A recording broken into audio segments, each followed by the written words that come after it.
یہ مٹی، یہ در و دیوار، یہ صرف بادشاہ کا نقشہ نہیں، یہ عشق الہی کی وہ درسگاہ ہے جہاں انسان خود کو میں سے مٹا کر تو میں تحلیل کر دیتا ہے۔ یہاں پر سانس میں ایک ہو کا نغمہ ہے، ہر انسان میں ایک راز پنہا ہے۔ شاہ لطیف رحمت اللہ علیہ کا کلام صرف شاعری نہیں، یہ روح کی وہ پکار ہے جو مٹی کے کف سے نکل کر لا مقام تک کا سفر طے کرتی ہے۔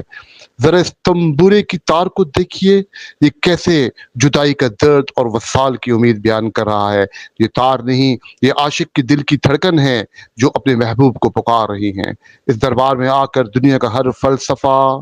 ہر بستی، ہر تعلق بیچ ہو جاتا ہے اور باقی رہ جاتا ہے تو صرف عشق، ایک ایسا ہے